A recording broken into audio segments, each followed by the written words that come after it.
शेतकरी मित्रांनो नमस्कार. मी अनिल शिंत्रे आपल्या शेतामध्ये तुमचं स्वागत करतो. शेतकरी मित्रांनो, हे पहा, ऊसाच्या मुळं जी आहेत त्याच्यावर काम करणं सगळ्यात महत्त्वाचं आहे. तर कसं काय की मी तुम्हाला आता व्हिडिओमधून दाखवतच आहे. आपल्या शेतामध्ये किती मुळं पसरलेली आहेत ते तुम्ही आता पहा.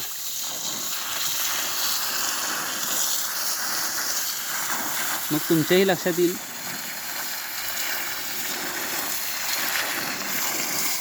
की मुळांवर किती काम करायला पाहिजे.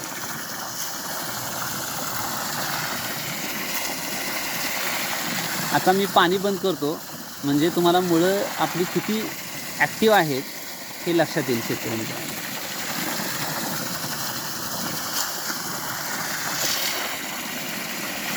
एकच मिनिट पाणी बंद करतो.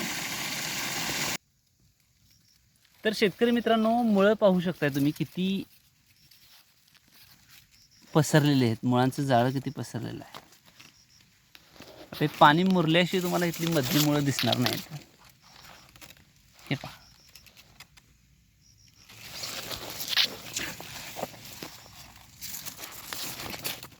आणि पांढरी मुळं सुद्धा किती इथं ॲक्टिव्ह आहेत पाहू शकताय.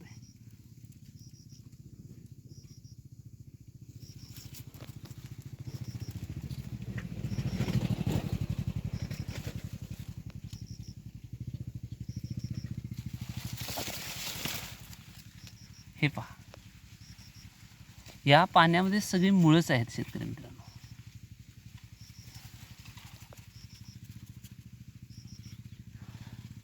ऊसाची वाढ होण्याचं सगळ्यात महत्त्वाचं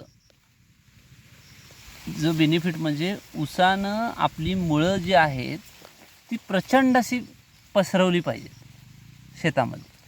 आणि ज्यावेळेला तुम्ही मुळं पसरवताय म्हणजे ऊस तुमचं मुळं जास्त पसरते, मुळांचं जाळं एवढं विशाल होतं आहे की त्यावेळेला आपण टाकलेली जी खतं आहेत, आता हे पहा किती पांढऱ्या मुळं ॲक्टिव्ह आहेत पाहू शकता. याच्यासाठी काय करायला पाहिजे ही मी तुम्हाला सांगणार आहे शेतकरी मित्रांनो. त्याच्या आधी तुम्हाला सांगतो, आपण जी टाकलेली खतं आहेत त्या खतांचं विघटन करून असं मुळी एवढी वाढली पाहिजे.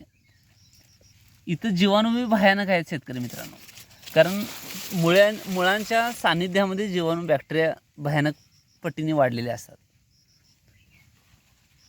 आता तुम्हाला पाण्यामध्ये दिसत आहेत पाहू शकताय. पाणी जसं जसं कमी होईल तसं तसं ती मुळं ॲक्टिव्ह आहेत असं दिसतंय. आपण टाकलेली खतं जी आहेत ती चांगल्या प्रकारे अपटेक होण्यासाठी तुमच्या ऊसाला मुळं भरपूर असणं गरजेचं आहे. आता हे पहा, 2 कडेतलं अंतरसुद्धा किती छान पडलेलं आहे पाहू शकताय. आणि साईज ही किती छान आहे पहा. सगळीकडं असं कडलाच आहे असं नाही शेतकरी मित्रांनो. खाली जसं जाईल इथं हे माळ आहे, ही तुम्ही पाहू शकता, ही माळाची जमीन आहे. जसं जसं तुम्ही खाली जाल तसं काळवाट आहे, काळी जमीन आहे. तिकडं मुळांचंही प्रमाण भरपूर आहे आणि वाढ बी ह्याच्यापेक्षा चांगली आहे.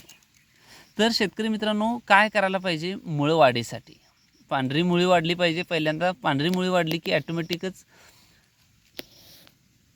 विशाल असं जाळं तयार होतं जमिनीमध्ये, आणि आपण टाकलेली जी खतं आहेत ती चांगल्या पद्धतीनं अपटेक केली जातात पिकाकडून. त्यामुळं तुम्ही पांढऱ्या मुळी जास्तीत जास्त वाढणं गरजेचं आहे. त्याच्यासाठी आपल्याला शेतकरी मित्रांनो 200 लिटरचं पाणी घ्यायचं आहे. 200 लिटरचा ड्रम घ्यायचा आहे. त्या 200 लिटरच्या ड्रममध्ये IBA 5 ग्रॅम घ्यायचा आहे.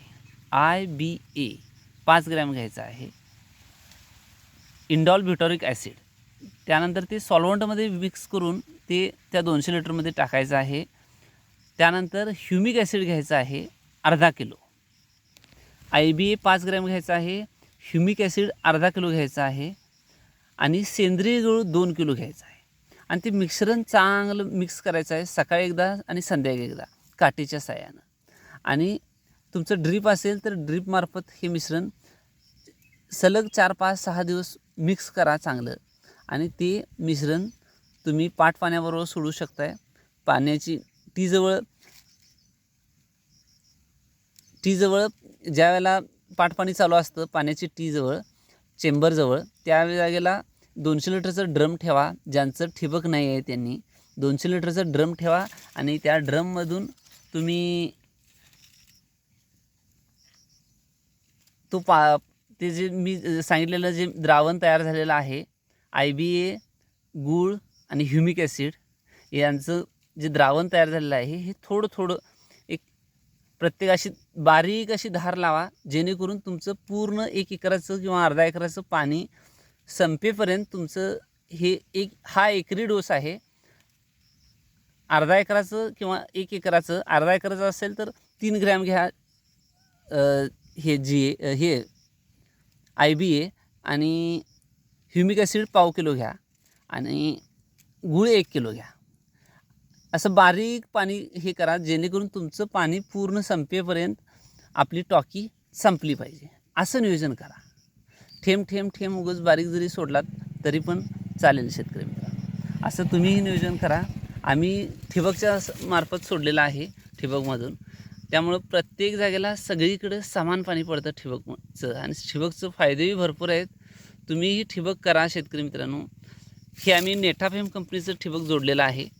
नेटाफेम बी ब्रँडेड आहे, जैन पण ब्रँडेड आहे. तुम्ही फिनोलेक्सही वापरलात तरी पण तेही चांगलं आहे. शेतकरी मित्रांनो, नॉन ISI केला तरी पण चालेल, पण नॉन ISIनं काय होतं, एक जागेला ड्रिपला पाणी जास्त पडतं. म्हणजे आता समजा 4 लिटरचा ड्रिपर आहे तर एक जागेला 4 लिटर पडतं, एक जागेला 2 लिटर पडतं, एक जागेला 5 लिटर बी पडतं. त्यामुळे त्याचा सगळीकडे समान विसर्ग होत नाही. त्यामुळं ब्रँडेड कंपनीचं ठिबक तुम्हीही जोडून घ्या. ठिबकमार्फत सोडायला व्हेंचुरी मी तुम्हाला कशी करायची हेही दाखवलेलं आहे.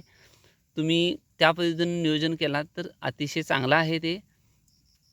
आणि अनेकदा सांगतो, ह्युमिक ॲसिड 1 एकरासाठी 200 लिटर पाण्यामध्ये अर्धा किलो ह्युमिक ॲसिड 500 ग्रॅम, त्यानंतर IBA 5 ग्रॅम सॉल्व्हंटमध्ये मिक्स करून प्लस सेंद्रिय गूळ मिक्स करून तो सोडा.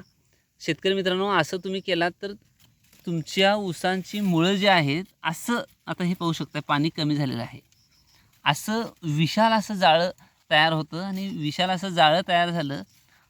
आणि शेतकरी मित्रांनो सांगायचं राहिलं, आम्ही ऊसाची खोडव्याची भरणी करत नाही, कारण ही जी मुळं जी आहेत ही तोडणं चुकीचं आहे. तुम्हाला कसं वाटतंय पहा, ही मुळं आता तुम्ही ऊसाला ह्या भर लावलात खोडव्याला तर काय 2 टन वाढणार आहे काय? अजिबात नाही, उलट कमी होणार आहे शेतकरी मित्रांनो तुमचं उत्पादन. कारण तुम्ही लक्ष द्या, ही मुळं तोडल्यानंतर परत मुळं पसरायला परत 15-20 दिवस घेतं आणि मग तिथून पुढं ग्रीप घेणार. समजा तुमच्या पायाला जखम झाल्या तर शरीर काय करतं, पहिला ती जखम भरून आणण्याचं कार्य करतं आणि मग तुमच्या शरीराला एनर्जी देतं काम करण्यासाठी. तसंच पिकाचं आहे शेतकरी मित्रांनो. त्यामुळं तुम्हीही असंच नियोजन करा.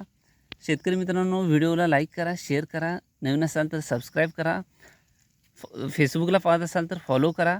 धन्यवाद शेतकरी मित्रांनो.